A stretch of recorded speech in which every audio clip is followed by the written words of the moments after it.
ಸ್ನೇಹಿತರೆ ನಮಸ್ಕಾರ.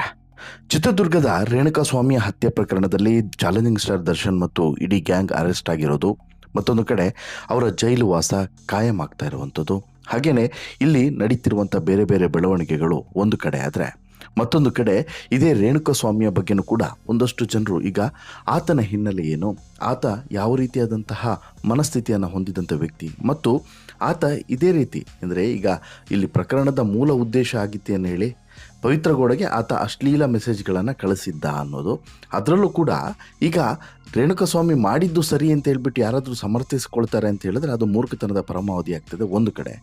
ಎರಡನೇದು, ಆತನ ಹಿನ್ನೆಲೆಯನ್ನು ಗಮನಿಸದೆ ನಾವು ತೀರಾ ಕನಿಕರವನ್ನು ಕೂಡ ತೋರಿಸೋ ಹಾಗಿಲ್ಲ. ಯಾಕಂತ ಹೇಳಿದ್ರೆ ಇವತ್ತು ಅವನಿಲ್ಲ, ಅವನ ಕುಟುಂಬಕ್ಕೆ ಆಧಾರ ಸ್ತಂಭ ಆದವನು, ಆಮೇಲೆ ಅವನು ಮಾಡಿದ್ದು ತಪ್ಪು, ಅವನನ್ನು ಮಾಡಿದ್ದಕ್ಕೋಸ್ಕರ ಈ ರೀತಿ ಹತ್ಯೆ ಮಾಡಿದ್ದು, ಸಾಯಿಸಿದ್ದು ಅದು ಅಕ್ಷಮ್ಯ ಅಪರಾಧ, ಅವೆಲ್ಲದೂ ಕೂಡ ಸತ್ಯನೇ, ಅದನ್ನು ಸಮರ್ಥಿಸಿಕೊಳ್ಳುವಂಥ ಮಾತೇ ಇಲ್ಲ. ಏನೇ ತಪ್ಪು ಮಾಡಿದರೂ ಕೂಡ ಅದಕ್ಕೆ ಸಾವು ಕೊನೆಯದಲ್ಲ ಅಥವಾ ಸಾಯಿಸೋದು ಅಂತ್ಯವಲ್ಲ.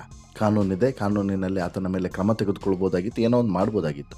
ಬಟ್ಟು ಹಾಗಂತ ಮಾತ್ರಕ್ಕೆ ರೇಣುಕಾಸ್ವಾಮಿ ತೀರಾ ಸಾಚ ಮನುಷ್ಯ, ರೇಣುಕಾಸ್ವಾಮಿ ಸಾಧು ಮನುಷ್ಯ, ರೇಣುಕಾಸ್ವಾಮಿ ಇನ್ನಿಲ್ಲದಷ್ಟು ಒಳ್ಳೆಯವನು, ಸಮಾಜ ಸೇವಕ, ಸಮಾಜ ಉದ್ಧಾರಕ, ಆ ರೀತಿ ಭಾವನೆ ಬರೋದು ಬೇಡ. ಯಾಕಂತ ಹೇಳಿದ್ರೆ ಈಗ ಒಂದು ಮಾಧ್ಯಮದ ವರದಿಯ ಪ್ರಕಾರ ನೋಡ್ತಾ ಹೋಗೋದಾದರೆ ರೇಣುಕಾಸ್ವಾಮಿಯ ಕರಾಳ ಹಿನ್ನೆಲೆ ಗೊತ್ತಾಗ್ತಿದೆ.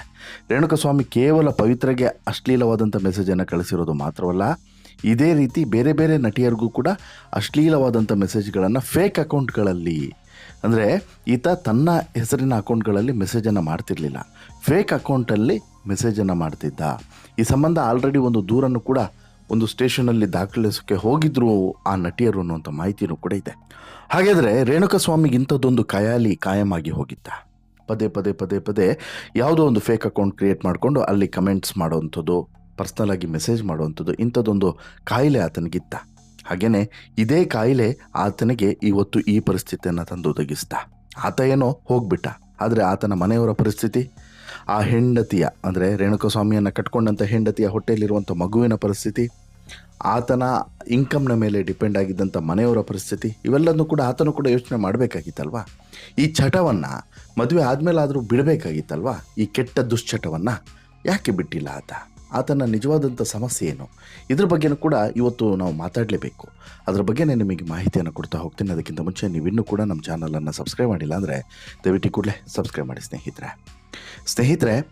ಸಹಜವಾಗಿಯೇ ಇಲ್ಲಿ ದರ್ಶನ್ ಆ್ಯಂಡ್ ಗ್ಯಾಂಗ್ ಮಾಡಿರುವಂಥ ಕೃತ್ಯವನ್ನು ಯಾರೂ ಕೂಡ ಅದನ್ನು ಸಪೋರ್ಟ್ ಮಾಡ್ತಾ ಇಲ್ಲ, ಅಥವಾ ಅದನ್ನು ಸಪೋರ್ಟ್ ಮಾಡೋಕ್ಕೆ ಸಾಧ್ಯವೂ ಕೂಡ ಇಲ್ಲ. ಯಾಕಂತ ಹೇಳಿದ್ರೆ ಅತ್ಯಂತ ಪೈಶಾಚಿಕ ಕೃತ್ಯವನ್ನು ದರ್ಶನ್ ಆ್ಯಂಡ್ ಗ್ಯಾಂಗ್ ಮಾಡಿದೆ ಅನ್ನೋದನ್ನು ಈಗ ಎಳೆಯಾಗಿ ಬಿಚ್ಚಿಡ್ತಿದೆ. ಜೊತೆಗೆ ಈ ರೇಣುಕಾಸ್ವಾಮಿಯನ್ನು ಹತ್ಯೆ ಮಾಡಿರುವಂಥ ರೀತಿ ಮತ್ತು ಆ ಸಂದರ್ಭದಲ್ಲಿ ಅವರು ಹೊಡೆದಿರೋದು, ಬಡಿದಿರೋದು, ಟಾರ್ಚರ್ ಕೊಟ್ಟಿರೋದು, ಬಹುಶಃ ಮನುಷ್ಯ ಆದವನು ಅಥವಾ ಆ ಸಂದರ್ಭದಲ್ಲಿ ಎಣ್ಣೆ ಕುಡಿದು ಯಾವ ಪರಿ ಟೈಟ್ ಆಗಿದ್ರು ಅಂದರೆ ಇವ್ರಿಗೆ ಏನು ಮಾಡ್ತಿದ್ದೀವಿ ಅನ್ನುವಂತಹ ಕನಿಷ್ಠ ಪ್ರಜ್ಞೆಯೂ ಕೂಡ ಬಹುಶಃ ಇರ್ದಿರಲಿಕ್ಕಿಲ್ಲ. ಅಷ್ಟು ಕ್ರೂರವಾಗಿ ರಾಕ್ಷಸರ ರೀತಿ, ಬಹುಶಃ ನರಕದಲ್ಲೂ ಕೂಡ ಈ ರೀತಿಯಾದಂತಹ 3rd ಡಿಗ್ರಿ ಟ್ರೀಟ್ಮೆಂಟ್ ಇರಲಿಕ್ಕಿಲ್ಲ. ನರಕಕ್ಕಿಂತನೂ ಕೂಡ ಇನ್ನೂ ಕೂಡ ಕಠೋರವಾದಂತಹ ಶಿಕ್ಷೆಯನ್ನು ಆತನಿಗೆ ನೀಡಿ ಆತನ ಜೀವವನ್ನು ತೆಗೆದಿದ್ದಾರೆ ಅನ್ನೋದರಲ್ಲಿ ಅನುಮಾನನೇ ಇಲ್ಲ. ಅದಕ್ಕೆ ಪೂರಕವಾದಂಥ ಒಂದಷ್ಟು ವಿಡಿಯೋಗಳಿರ್ಬೋದು, ಜೊತೆಗೆ ಒಂದಷ್ಟು ಫೋಟೋಸ್ಗಳಿರ್ಬೋದು, ಹಾಗೆಯೇ ವರದಿಗಳಿರ್ಬೋದು, ಇವೆಲ್ಲದೂ ಕೂಡ ಕೊಡ್ತಿದ್ದಾವೆ. ಸ್ವತಃ ಸಿ ಎಮ್ ಇವೆಲ್ಲದನ್ನು ಕೂಡ ಇವನೇನು ಮನುಷ್ಯನೇನ್ರಿ ಅಂತ ಹೇಳಿ ಕೇಳಿದ್ರಂತೆ ಬೆಂಗಳೂರು ಕಮಿಷನರ್ ಹತ್ರ. ಆ ರೀತಿಯಾದಂತಹ ನರರಾಕ್ಷಸರ ರೀತಿ ಇವರೆಲ್ಲರೂ ಕೂಡ ವರ್ತಿಸಿದರು ರೇಣುಕಾಸ್ವಾಮಿಯ ಮೇಲೆ. ಹಾಗಂದ ಮಾತ್ರಕ್ಕೆ ಇಲ್ಲಿ ರೇಣುಕಾಸ್ವಾಮಿ ರೇಣುಕಾಸ್ವಾಮಿ ತುಂಬ ಒಳ್ಳೆಯವನು, ರೇಣುಕಾಸ್ವಾಮಿದು ತಪ್ಪೇ ಇಲ್ಲ ಅಂತೇಳಿ ಹೇಳೋಕ್ಕೆ ಸಾಧ್ಯವಿಲ್ಲ. ಯಾಕೆ ಅಂತ ಹೇಳಿದ್ರೆ ರೇಣುಕಾಸ್ವಾಮಿ ಮಾಡಿರುವಂಥ ಕೆಲಸವೂ ಕೂಡ ಅಷ್ಟೇ ನೀಚ ಕೆಲಸ. ಆತನಿಗೆ ಒಂದು ಕಾಯಿಲೆ ಇತ್ತು.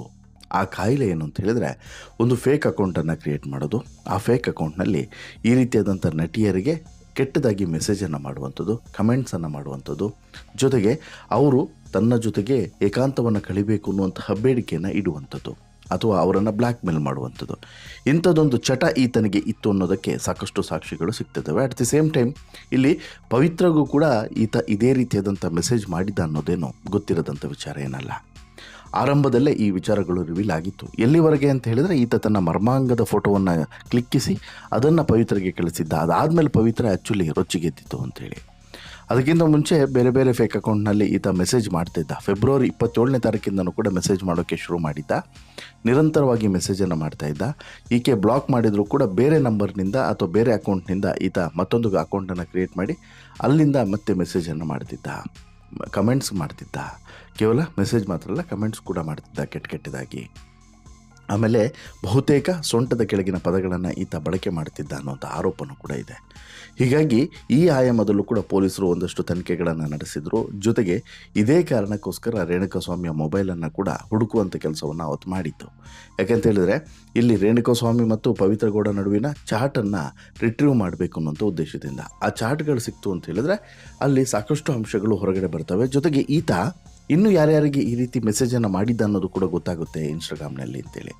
ಅಟ್ ದಿ ಸೇಮ್ ಟೈಮ್ ಒಂದು ಕನ್ನಡದ ಮಾಧ್ಯಮದಲ್ಲಿ ಒಂದು ಸುದ್ದಿ ಕೂಡ ಪ್ರಸಾರ ಆಗ್ತಾ ಇದೆ. ಆ ಸುದ್ದಿ ಏನು ಅಂತ ಹೇಳಿದರೆ ಈತ ಇನ್ನಿಬ್ಬರು ನಟಿಮಣಿಯರಿಗೂ ಕೂಡ ಇಲ್ಲಿ ಇದೇ ರೀತಿ ಮೆಸೇಜನ್ನು ಮಾಡಿದ್ದ ಅಂಥೇಳಿ. ಅಂದರೆ ಇದು ಎಷ್ಟರ ಮಟ್ಟಿಗೆ ಸತ್ಯ ಏನು ಅನ್ನೋದಕ್ಕೆ ಇನ್ನು ಪೂರಕವಾದಂಥ ದಾಖಲೆಯನ್ನು ಪೊಲೀಸರು ಹುಡುಕ್ತಾ ಇದ್ದಾರೆ. ತನಿಖೆ ಹಂತದಲ್ಲಿರೋದ್ರಿಂದ ಇನ್ನು ಕೂಡ ಅದ್ರ ಬಗ್ಗೆ ಇನ್ನೂ ಸ್ಪಷ್ಟವಾದಂಥ ಮಾಹಿತಿಯನ್ನು ಬಿಟ್ಕೊಟ್ಟಿಲ್ಲ ಪೊಲೀಸರು. ಆದರೆ ಈಗ ಒಂದು ಮೂಲಗಳ ಮಾಹಿತಿಯ ಪ್ರಕಾರ ಈ ರೀತಿ ಇನ್ನಿಬ್ಬರು ನಟಿಯರಿಗೂ ಕೂಡ ಇದೇ ರೇಣುಕಾಸ್ವಾಮಿ ಮೆಸೇಜನ್ನು ಮಾಡಿದ್ದ. ಕೇವಲ ಪವಿತ್ರಗೆ ಮಾತ್ರ ಅಲ್ಲ, ಇನ್ನಿಬ್ಬರು ನಟಿಯರಿಗೂ ಕೂಡ. ಅಲ್ಲಿಗೆ ಈತನಿಗೆ ಇಂಥದ್ದೊಂದು ಕಾಯಿಲೆ ಇತ್ತು ಅನ್ನೋದು ಮಾತ್ರ ಕ್ಲಿಯರ್ ಆಗ್ತಿದೆ, ಇದು ಸತ್ಯ ಆಗಿದ್ದರೆ. ಯಾಕೆಂತ ಹೇಳಿದರೆ ಇಲ್ಲೂ ಕೂಡ ಆತ ಗೌತಮ್ ಅನ್ನುವಂಥ ಒಂದು ನಕಲಿ ಖಾತೆಯನ್ನು ತೆರೆದುಬಿಟ್ಟು ಆ ಹೆಸರಿನಲ್ಲಿ ಅವರಿಗೆ ಮೆಸೇಜನ್ನು ಮಾಡ್ತಿದ್ದ, ಅಶ್ಲೀಲವಾಗಿ ಕಮೆಂಟನ್ನು ಮಾಡ್ತಿದ್ದ.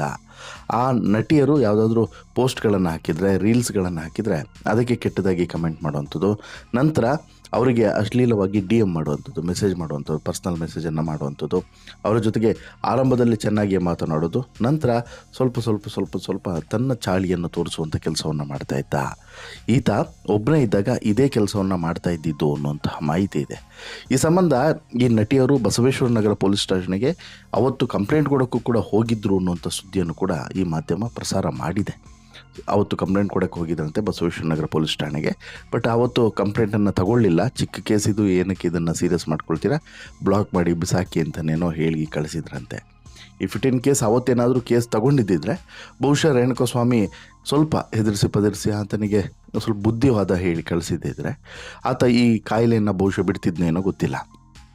ಬಟ್ ಆವತ್ತು ಪೊಲೀಸರು ಸ್ವಲ್ಪ ನೆಗ್ಲೆಕ್ಟ್ ಮಾಡಿದರು. ಇಲ್ಲೂ ಕೂಡ ದರ್ಶನ್ ವಿಚಾರದಲ್ಲೂ ಕೂಡ ಅಥವಾ ಪವಿತ್ರ ವಿಚಾರದಲ್ಲೂ ಕೂಡ ಅದೇ ಆಯಿತು.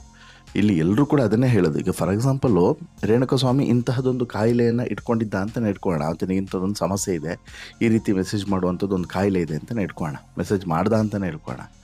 ದರ್ಶನ್ನೇ ಸ್ವತಃ ಫೋನ್ ಮಾಡಿದರೆ, ಈಗ ಫಾರ್ ಎಕ್ಸಾಂಪಲ್ ಯಾರಿಗೋ ಲೋವರ್ ಲೆವೆಲ್ ಆಫೀಸರ್ಸ್ಗೂ ಬೇಡಪ್ಪ, ತುಮಕೂರು SP ಅಥವಾ ಚಿತ್ರದುರ್ಗ SP ಫೋನ್ ಮಾಡಿದ್ದಿದ್ರೆ, ಇಲ್ಲ ಈ ರೀತಿ ಇದೆ ಅಂತ ಹೇಳಿಬಿಟ್ಟು ಅವರು ಇಮ್ಮಿಡಿಯೇಟ್ಲಿ ಹೋಗಿ ಆ್ಯಕ್ಷನನ್ನು ತೆಗೆದುಕೊಳ್ಳದೆ ಇರ್ತಿದ್ರ. ದರ್ಶನ್ ಫೋನ್ ಮಾಡಿದ್ದಾರೆ ಅಂತ ಹೇಳಿದ್ರೆ ದರ್ಶನ್ ಫೋನನ್ನು ನೆಗ್ಲೆಕ್ಟ್ ಮಾಡುವಷ್ಟು ಒಂದು ಮನಸ್ಥಿತಿಯನ್ನು ಅವ್ರು ತೋರಿಸ್ತಿದ್ರ, ಇಲ್ಲ ಅಲ್ವಾ? ಖಂಡಿತವಾಗ್ಲೂ ಯಾರು ಚಿತ್ರದುರ್ಗದ SP ಫೋನ್ ಮಾಡಿದರೆ ಸಾಕಿತ್ತು.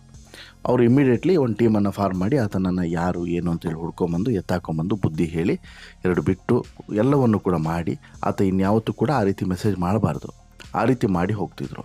ಆವಾಗ ಏನಾಗ್ತಿತ್ತು, ಇಂಥದ್ದೊಂದು ಕಳಂಕ ದರ್ಶನ್ ಮೇಲೆ ಬರ್ತಿರಲಿಲ್ಲ. ಅದೇ ಹೇಳ್ತೀವಲ್ಲ, ಚಿಕ್ಕದ್ರಲ್ಲಿ ಹೋಗೋದನ್ನು ದೊಡ್ಡದ್ರಲ್ಲಿ, ಈಗ ಯಾವುದರಲ್ಲಿ ಚಿಕ್ಕ ಪಿನ್ನಲ್ಲಿ ಹೋಗೋದನ್ನು ಕೊಡ್ಲಿ ತಗೊಂಡ್ರು ಅಂತೇಳಿ ಹೇಳ್ತಾರಲ್ಲ, ಆ ರೀತಿ ಆಗೋಯ್ತು ದರ್ಶನ್ ಪರಿಸ್ಥಿತಿ. ಅದೇ ಹೇಳೋಕ್ಕಾಗಲ್ಲ, ಗ್ರಾಚಾರ ಕೆಟ್ಟಿತ್ತೋ ದರ್ಶನ್ದು ಬಂಡವಾಳಗಳು ಬಯಲಾಗಬೇಕಾಗಿತ್ತೋ, ಆತನ ಮನಸ್ಥಿತಿ ಇಡೀ ಕರುನಾಡಿಗೆ ಜಗತ್ತಿಗೆ ಗೊತ್ತಾಗಬೇಕು ಅಂತ ಹೇಳಿತ್ತೋ ಗೊತ್ತಿಲ್ಲ.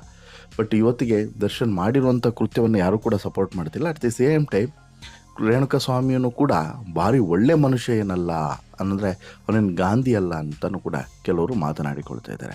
ಕಾರಣ ಏನಂತ ಹೇಳಿದರೆ ಆತ ಇಂತಹದೊಂದು ಕಾಯಿಲೆಯನ್ನು ನಿರಂತರವಾಗಿ ಮಾಡ್ತಿದ್ದ. ಆ ಕಾರಣಕ್ಕೋಸ್ಕರ ರೇಣುಕಾಸ್ವಾಮಿ ಇಲ್ಲಿ ತುಂಬ ಒಳ್ಳೆಯವನು ಅಂತ ಹೇಳಿಬಿಟ್ಟು ಆತನನ್ನು ಸ್ವತಂತ್ರ ಹೋರಾಟಗಾರನ ರೀತಿಯೋ ಸಾಮಾಜಿಕ ಸೇವೆಯ ಒಬ್ಬ ಸೇವಕನ ರೀತಿಯೋ ಬಿಂಬಿಸುವಂಥ ಅಗತ್ಯ ಇಲ್ಲ ಅನ್ನೋದು ಕೂಡ ಸತ್ಯ. ಅಟ್ ದಿ ಸೇಮ್ ಟೈಮ್ ಆತನ ಕುಟುಂಬಕ್ಕೆ ಇಲ್ಲಿ ಆತನ ಕುಟುಂಬಕ್ಕೆ ಮಾತ್ರ ತುಂಬಲಾಗದ ನಷ್ಟ ಆಗಿದೆ. ಅದನ್ನು ನಾವೆಲ್ಲರೂ ಕೂಡ ಅರ್ಥ ಮಾಡಿಕೊಳ್ಳಬೇಕು. ಆ ಹೊಟ್ಟೆಯಲ್ಲಿರುವಂಥ ಚಿಕ್ಕ ಮಗು, ಆ ಹೆಂಡತಿಯ ನೋವು, ಜೊತೆಗೆ ಮನೆಯವರ ನೋವು, ಅಪ್ಪ ಅಮ್ಮಂದು ನೋವು, ಇವ್ಯಾವುದನ್ನು ಕೂಡ ನಾವು ಭರಿಸೋಕ್ಕೂ ಕೂಡ ಸಾಧ್ಯವಿಲ್ಲ, ಹೇಳೋಕ್ಕೂ ಕೂಡ ಸಾಧ್ಯವಿಲ್ಲ. ಆಮೇಲೆ ಅದನ್ನು ನಾವು ಒಂದು ಫೀಲ್ ಮಾಡ್ಕೊಳ್ಳೋಕ್ಕೂ ಕೂಡ ಸಾಧ್ಯವಿಲ್ಲ. ಆ ಫ್ಯಾಮಿಲಿಗೆ ಮಾತ್ರ ಅದು ಅರ್ಥ ಆಗುವಂಥದ್ದು. ಹೀಗೆ ಅದು ಬಿಟ್ಟರೆ ರೇಣುಕಾಸ್ವಾಮಿಯ ತಪ್ಪು ಕೂಡ ಇಲ್ಲಿ ಎದ್ದು ಕಾಣಿಸ್ತಿದೆ ಅನ್ನೋದು ಮಾತ್ರ ವಾಸ್ತವ. ನಿಮಗೇನು ಅನಿಸುತ್ತೆ ಸ್ನೇಹಿತರೆ, ರೇಣುಕಾಸ್ವಾಮಿಯ ಈ ಮನಸ್ಥಿತಿಯ ಬಗ್ಗೆ ನಿಮ್ಮ ಅಭಿಪ್ರಾಯ ಏನು? ದಯವಿಟ್ಟು ಕಮೆಂಟ್ ಮಾಡಿ ತಿಳಿಸಿ. ಜೊತೆಗೆ ಈ ಸ್ಟೋರಿ ಇಷ್ಟ ಆಯಿತು ಅಂತ ಹೇಳಿದ್ರೆ ಲೈಕ್ ಮಾಡಿ, ಶೇರ್ ಮಾಡಿ, ಚಾನಲ್ಗೆ ಸಬ್ಸ್ಕ್ರೈಬ್ ಆಗೋದನ್ನು ಮರಿಬೇಡಿ. ಧನ್ಯವಾದ.